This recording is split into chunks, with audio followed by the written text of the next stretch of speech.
Welcome to Wellness Rebranded. We know there is so much conflicting health and fitness advice out there. And you're tired of the wellness fads, endless diets, and impossible standards that make you feel like nothing you do is ever enough. You're ready to tune into your mind and body and feel empowered around health. We're the Healing Trio here to help you redesign your relationships with food, fitness, and yourself. I'm Elizabeth, registered dietitian and certified intuitive eating counselor. I'm Maria, licensed mental health therapist. And I'm Tara, personal trainer. Together, we're changing the narrative on health away from diet culture, hustle culture, and toxic positivity and towards healthful self-care. So grab your water bottle, get ready to laugh, learn, and grow. And let's start rebranding your wellness journey. What's up, fam? We are back, and I want to share this story with you. I went to my son's school a few weeks ago for an event, and at this event, we had to bring in artifacts about our families and, create a whole table, and then everybody Artifacts. I like how you say we instead of my son. To bring it in. I totally say we, right? Because my son is 5. He's in kindergarten. Wait, sorry. Maybe this is an English What are artifacts about your family? Artifacts are like ancient findings, right? Like, we found this. That's a funny assignment for a 5-year-old. Like a stone, weird. like a rock. I can't even describe what an artifact is. It's like when you find like a bowl in the earth and they're like, oh my God. It's from like an archaeological dig, like what you dig out about previous cultures. So to say you're bringing your artifacts from your family is... What is it, like a photo? What's like you go to your basement and you unbury a memory? Like your great-great-grandfather's war medal. Yeah. Oh, yes. Okay. Okay, so we had exactly the same conversation, Marcus and I, when we were like, how the heck are we going to bring, what artifacts? We don't have artifacts. I'm a minimalist. I take a picture of the thing and throw it out. So all the families go, and the families are doing the work because we all have our priceless artifacts on display around a bunch of 5-year-olds. And I walk into the thing and I realize like all the women in there are like dressed. Everybody. Thank goodness they didn't show up naked. Yeah, they would have been cold. They were dressed. Let's clarify that She laughs at my jokes. Usually, that was like a wide open, head thrown back. No, that was funny. Okay. So now people are going to be like, why, Tara? Do you usually go to a nude events? Like, yes, Tara's into nudity or whatever the word is. Okay. You're really getting off track. This time she went to a place where people were dressed. Okay, Tara, good to know. Girls, but if you could have seen the clothes that these women were wearing, like everyone was so fancy, and I, of course, I'm always in my personal trainer uniform of, as you know, I'm always undressed. My athleisure uniform of Lululemon and Nikes or whatever, but everybody was like super fancy. Their hair was all blown out. Everybody had their makeup on with their eyelashes, and everybody was looking like really. We could all get back to liking our own eyelashes the way they are. I mean, I don't wear false eyelashes because I've had them put on for a photo shoot, and I find them so difficult to remove, and they bother me. But I often see women put them on, and they do look pretty. But could we just our own? Would be so much less pressure. I know. I love a long eyelash. I used to get them for years, and they're expensive and it takes a lot of time or whatever. So I don't do it anymore, but I do love the look for sure. But okay, so you showed up with your hair crazy dress. She didn't say her hair was crazy. For the record, I did put on makeup and blow dried my hair because I felt like, I'm going to a thing at the school. Oh, girl. Okay. But I show up and I realize everybody's kind of fancy here. And then the very next day, Elizabeth sends this article about looks maxing. Well, yes. Have you guys heard of this? It wasn't actually called that in the article. I later found out that there is actually a name for it also. But the article was, I think, from the Wall Street Journal, right? And it was called the Hot Mom Tyranny of the Hot Mom or something like that. Which sounds even scarier, actually. Yeah. And essentially the woman started off the op-ed telling the exact same story, that she went to a school event and she looked around and literally said to her friends, when did all the moms become hot or something? Yeah. Well, I read that article that you sent, Elizabeth, that you're referring to. And actually I read it and I'm like, okay, so I guess everything is changing, but not me, because I am still the woman racing out the door with her children in tow and still like a stain in my thing because I help one of my kids do something. Like, I'm still that mom, like the other one that so then it goes on to say like, gosh, how far we've come from like the 80s mom jeans, or like when mom were like sexless. Yeah. Yeah. Like we were like the invisible afterthought. Yes. All right. The family was front and center, but we were kind of like hiding in the back corner. And also sort of like frumpy, and now the pendulum has completely swung the other way. And that article resonated because just a week or two previously, you had sent us something in our little Pod Peeps group about... Because text is not enough. We have to communicate through different platforms. But you had sent that thing about how... being hot is now a job requirement. Yes. What is going on? But I was born hot. So how does that work? But just like this idea that as women, whether it's in motherhood or in professional spaces or just frankly, even independently, how much pressure there is to sort of optimize our looks. Yeah. I mean, we know there's research that shows that when you're more attractive, you get paid more. You get selected for the job easier. Like life is a little bit easier. Pretty privilege is like a real thing. And so now people are using it as like a career strategy. Instead of investing in like continuing education, we're investing in our appearances. Well, and I think also to me, what those two things like didn't feel like a strategy. It felt like an expectation. Correct. And again, if you're one of these women, because I know many women like that really enjoy spending time, dressing, and they make them feel good to look amazing, how they look.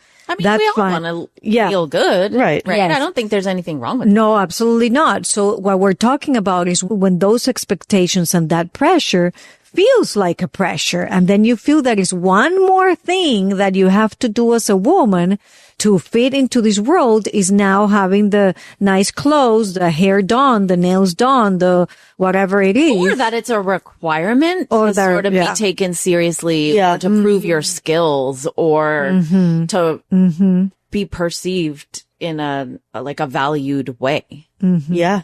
And I really started to think about it. So I don't think it's not new, right? Like societal beauty standards and pressure aren't new, but two things that I think are new is newish, right? Social media, like the ability to digitally compare ourselves, and also that you're not even necessarily comparing to a real thing, right? Like all the filters and all of that kind of stuff. And then like algorithm driven beauty standards. And that's sad because, there's so many people out there that associate their worth with how they look like, or the most important thing about them that Tara has said before. Like, for example, again, I've talked about her before. I love her to death, who is my mother. She always has a comment about people's appearance, including mine. So since I was little, it's like, and are you going to wear that? And even nowadays, with 48 years old, when I'm with her, are you going to wear that? And what are you wearing? And are you going to fix your hair? And are you, and I'm like, Mom, like, can we just go have dinner and enjoy a conversation, whether I look a certain way or not? So it's sad in a way when we put it as the main measure of and I who think we are. What that op-ed was saying too is not just the expectation of it, but that there's the expectation that you have to manage motherhood, or you have to manage your career, and also maintain this youthful, unrealistic beauty standard. Yes, it's supposed to look effortless. Yes. You need to look like a supermodel. That's such a good point. You don't just have to do it. Look hard. Yes.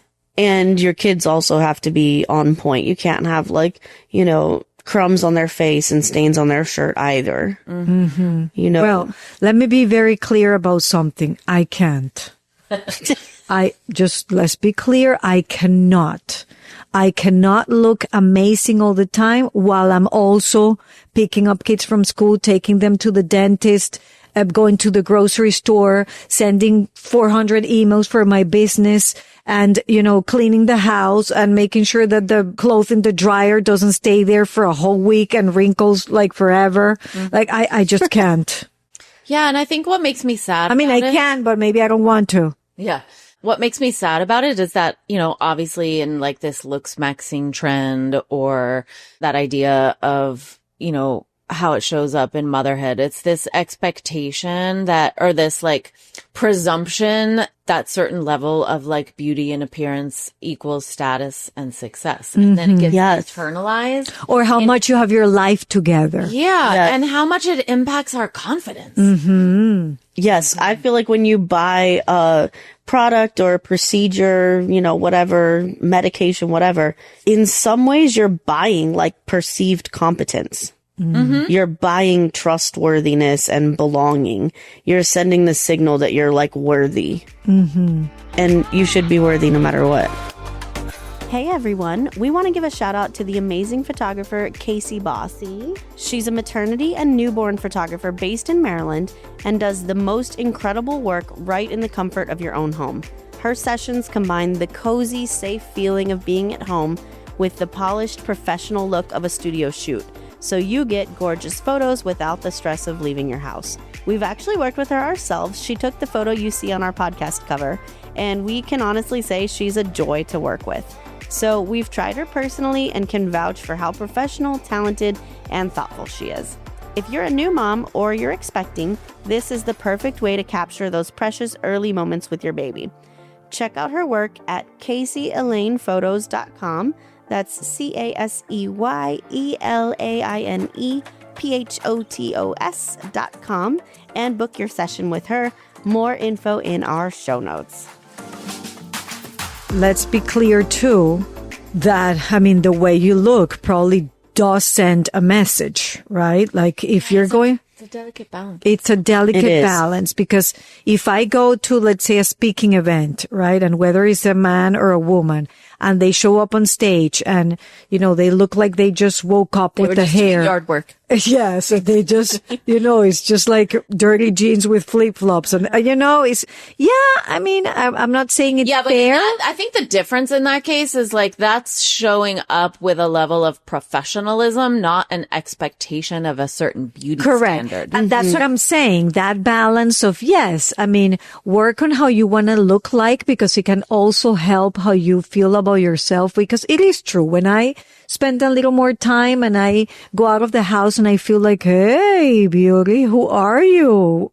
It feels good. But the other extreme is when we do it again because of that pressure of fitting in. And if I don't do it, I'm less or I'm... Well, and also I feel like we would be remiss if we didn't talk about like the fat phobic culture we live in, the weight stigma and the like preconceptions and judgments and assumptions that have sort of like been baked into the cake of how people's like body size shows up in the conversation and the what assumptions can sometimes be made about that.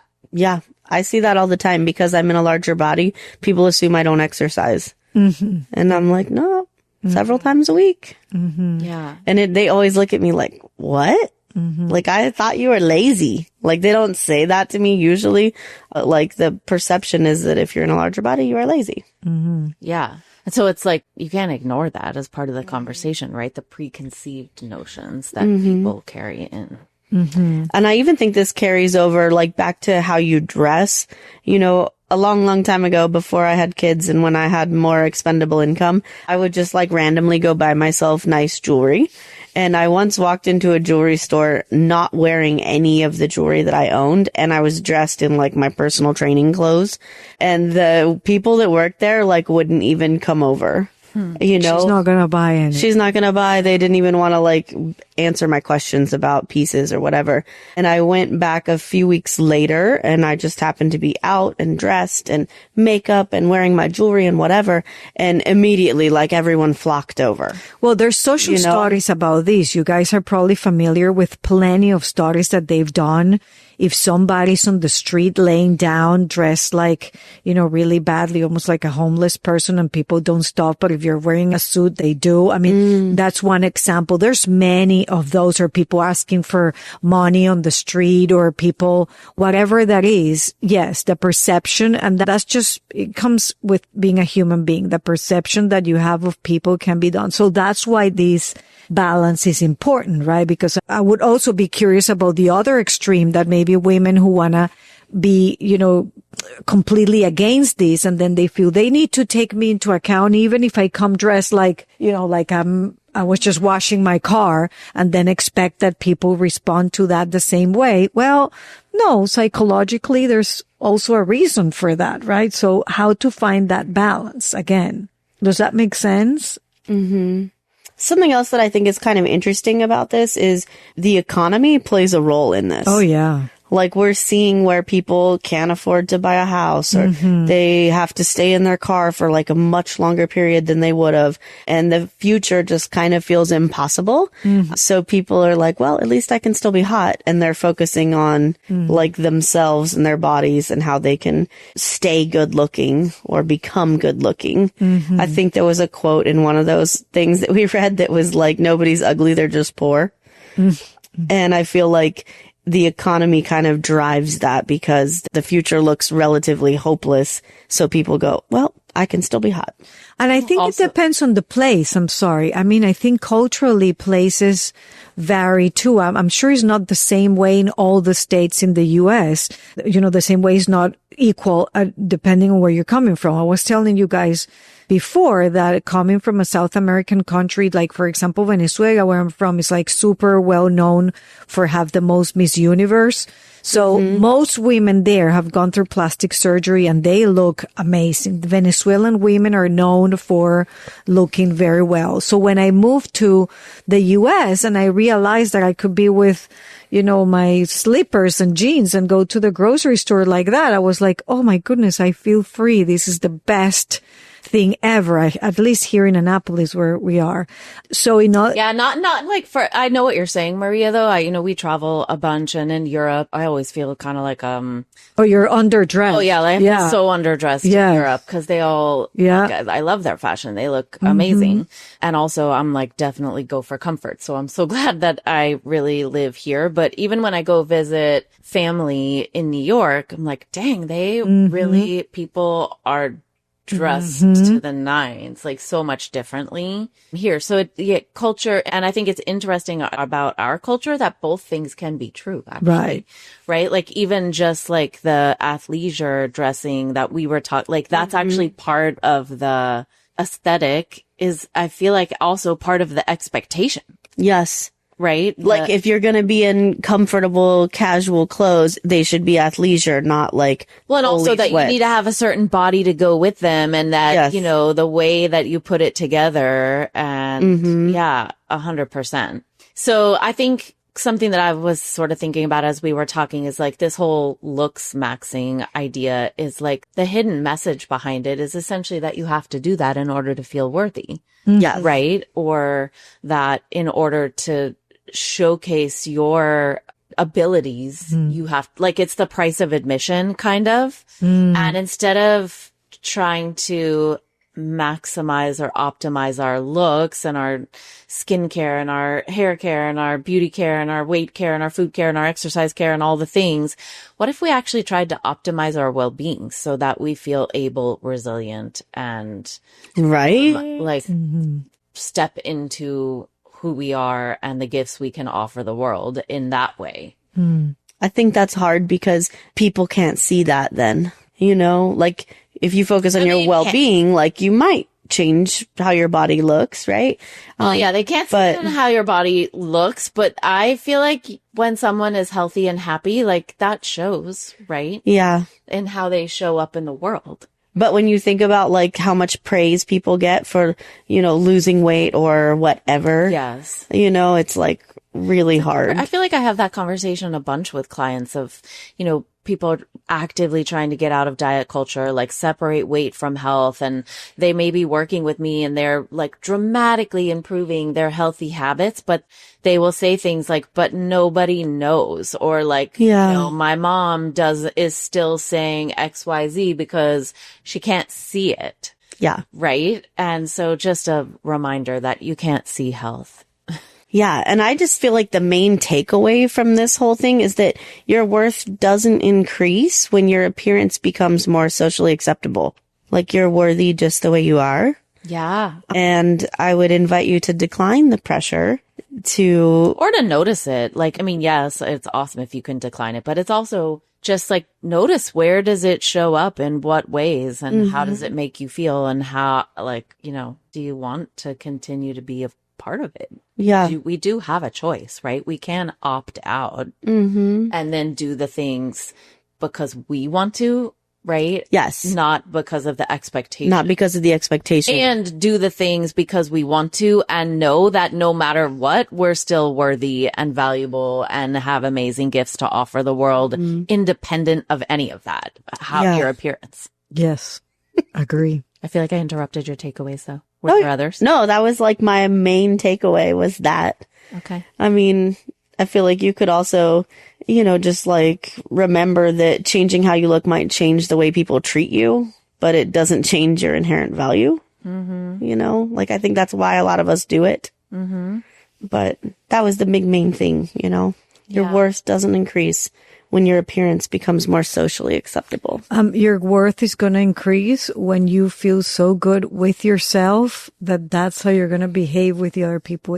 You recover your confidence. When you have that. It reminds me of agreement. The self-worth episode that we did, Maria, where you did with the $20 bill. Yeah, we need to point people. But if you haven't listened to that episode on self-worth, we'll link it in the show notes. Maria walks us through this amazing exercise, and it will change the way you think of yourself forever. And I'm talking because of myself. I think what I offer the world right now it's inside of me. Mm-hmm. Whether I'm on my PJs, whether I'm on Christmas socks. On Christmas socks. They're making fun of me because we're in January and I brought my Christmas socks, but they're new. So I wanted to wear something new. You see, a gift for myself. Do I care about what you think about my Christmas socks? No. Do I feel good in my Christmas socks? Yes. You see the difference? When we don't care, when it feels good to me, then I can show up in the best way possible because I am okay with all of me, what I'm wearing, the inside. That's, I think, it's my takeaway. Right. So if I'm going to a speaking event and I'm being in jeans and I wear maybe a jacket and something, but what I'm bringing is going to come out in 5 minutes when I start the speaking event that people are going to forget in 2 seconds what I'm wearing. Mm-hmm. Right. But when we use what we're wearing as a way to be our cover for who we are, and what you show inside is different because you're under so much pressure, then the messaging changes and how people perceive you changes. So there's all these ideas for you, our dear listeners, to consider and think about. Yeah. And obviously a lot of what we're talking about relates to diet culture. So if you're on the journey of trying to opt out of toxic diet and wellness culture, Tara is available as how that fits with your relationship with movement. I'm available for how it fits with your relationship with food. Maria has tremendous online and in-person offerings for your relationship with yourself. We invite you all to connect with us on Instagram or Facebook or personally. All of our information is in the show notes, and we would love to connect with you. And if you like this episode, please share it with a friend. And also, have you heard about this looks maxing trend? Send us a message and let us know. I'm actually genuinely curious what people's thoughts are. Yes. And if you're not familiar with my emotional fitness studio, this is the time for you to check it out because I have an event that I do together with a photographer, with Casey. And I have a beautiful, last year it was amazing. And we're repeating it this year. And it's about self-worth Casey also took our wellness rebranded photos, and she does infant photography, right? Yes, she's an amazing photographer for infants and their moms. She can come actually to your house to do this photography.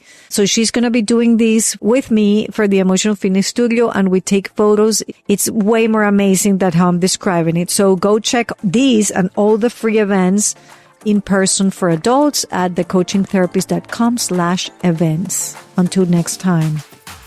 Thank you for listening. If you want to connect with me outside of this podcast, you can find me on Instagram at coaching_therapist. I'm Elizabeth. You can find me at Elizabeth Harris Nutrition or in my Facebook group, Health and Healing with Intuitive Eating. And I'm on Instagram and Facebook at Tara De Leon Fitness. Guys, if you loved this episode or any of our other episodes, we would love it if you would leave us a review on Apple Podcast.